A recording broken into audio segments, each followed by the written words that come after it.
La plus grande plateforme d'échange crypto qui soit, Binance, est actuellement attaquée, et si Binance devait réellement tomber, cela risquerait d'entraîner l'ensemble du marché des cryptos avec lui, et cela pourrait même faire baisser le prix de votre bague de manière plus que considérable.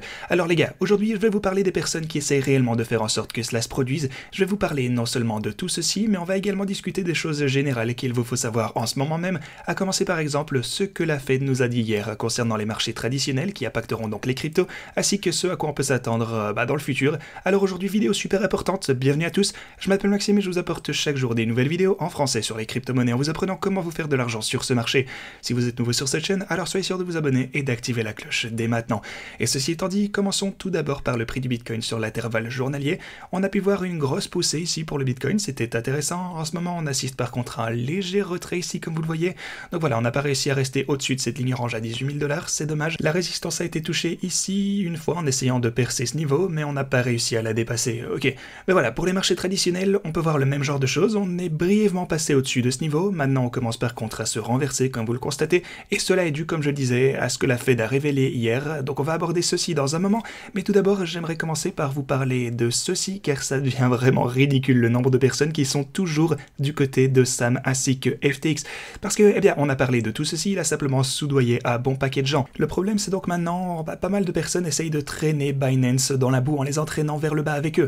FTX est grillé, Sam Bankman-Fried est fini également, et maintenant ils essayent de faire en sorte que Binance ne chute avec eux.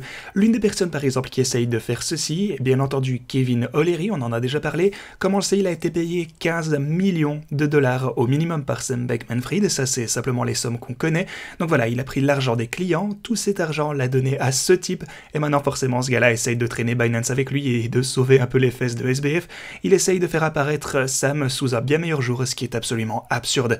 Ainsi, Binance ainsi que son PDG, Changpeng Zhao ou CZ, a annoncé qu'il vendrait les avoirs en bourse du jeton natif de FTX, une décision qui aurait déclenché une crise de liquidité, et quelques jours plus tard, comme on le sait, FTX a déclaré faillite. C'est donc ce que Kevin O'Leary a soutenu lors de l'audience au Sénat, en fait c'est les raisons qu'il invoque. Il a essentiellement dit que l'une des raisons principales pour lesquelles on se retrouve dans cette situation en ce moment, eh bien c'est à cause du fait que Binance voulait vendre certains de ses jetons FTX, ce qui est encore une fois absolument ridicule. La raison pour laquelle FTX a chuté, c'est pas parce que Binance voulait vendre leur FTT, c'est juste parce qu'ils avaient une fraude énorme de plusieurs années qui était en cours, où ils avaient utilisé l'argent de tous leurs clients en le perdant au profit du marché, simplement parce qu'ils étaient de super mauvais traders. Donc voilà, c'est simplement pour ça que FTX a chuté, c'est pas parce que CZ ou Binance voulaient vendre les jetons FTT, ça a peut-être accéléré, mais c'est tout.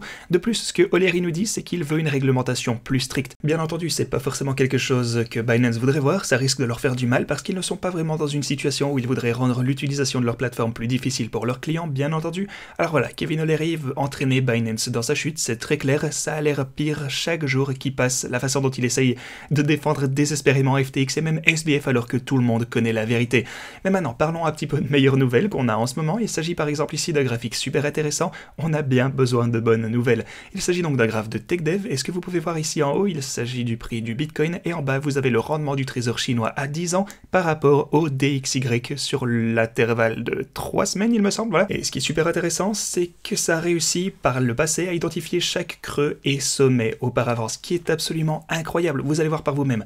On peut regarder par exemple ici ce qu'on a avant la création du Bitcoin. On avait ces fluctuations un petit peu de haut en bas, puis le Bitcoin est né juste ici. On a eu le sommet exactement en haut de ce graphique juste là également. Vous pouvez le voir d'ailleurs juste ici aussi, puis vous avez le creux juste là, vous avez le bas dans ce rendement du trésor chinois à 10 ans par rapport à l'indice du dollar, et c'est également à ce point que le Bitcoin a vu une énorme course haussière. On a le sommet juste ici, le creux juste là encore, boum, grande course haussière, le sommet, on rechute, et vous pouvez simplement voir la corrélation par vous-même, en fait c'est vraiment flagrant. C'est bien entendu quelque chose que je compte surveiller à l'avenir, et si c'est quelque chose qui vous intéresse, parce que ça a réussi à identifier les creux et les sommets précédemment avec grande précision pour le Bitcoin. Donc si vous voulez que je continue à couvrir ceci, et que vous voulez voir ça au jour le jour, plus ou moins, eh bien assurez-vous de vous abonner et d'activer la cloche dès maintenant. Alors, encore d'autres nouvelles un peu plus optimistes, c'est cool, ça fait plaisir, aujourd'hui on a bien besoin de ça, on a un record historique en termes d'adresses utilisant Ethereum, 1,4 million d'adresses. Maintenant, c'est bien sûr fortement lié avec le drame récent autour des exchanges centralisés, les gens retirent simplement leur argent de toutes les plateformes, bien sûr avec beaucoup d'adresses actives simplement en raison de ceci. donc voilà, c'est explicable, mais c'est certainement quelque chose qui est de toute façon positif au long terme pour l'espace des crypto-monnaies, que les gens utilisent, genre en fait, ils prennent les choses en main, ils utilisent toujours activement les différents réseaux.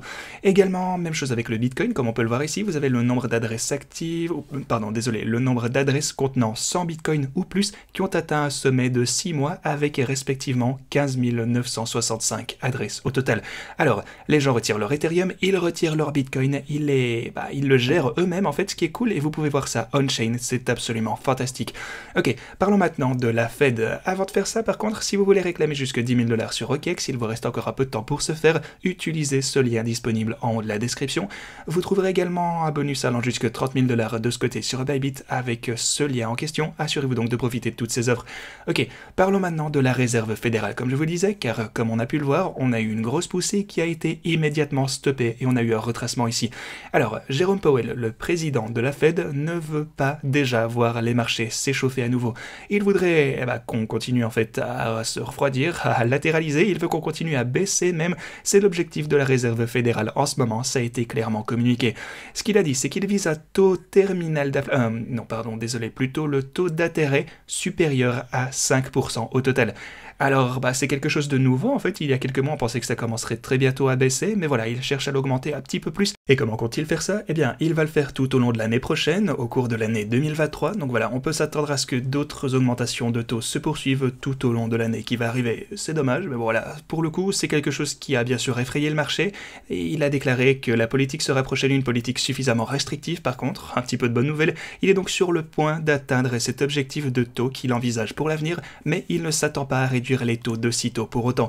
Donc voilà, pas de baisse de taux en 2023, c'est simplement ce qu'on peut en retenir. Le gros résumé, on peut s'attendre à ce que le taux soit d'environ 5% au cours de l'année 2023, puis peut-être qu'on pourra commencer à avoir des baisses de taux finalement d'ici 2024, ce qui est bien sûr, comme je vous le répète, tout à fait conforme à ma stratégie globale. Je vous invite une fois encore à aller voir cette vidéo si vous ne voyez pas de quoi je parle. Simplement, j'imagine que le Bitcoin va assister à une grande course vers la fin de 2023, peut-être 2024, à l'approche de notre prochain halving. Ok les gars, voilà un petit peu la position de la réserve fédérale en ce moment, vous avez le résumé, je vais évidemment continuer à vous tenir au courant, comme vous le savez, dans les vidéos prochaines, mais ceci étant dit, c'est tout ce que j'avais pour vous aujourd'hui, merci beaucoup d'avoir regardé, et moi je vous dis à la prochaine.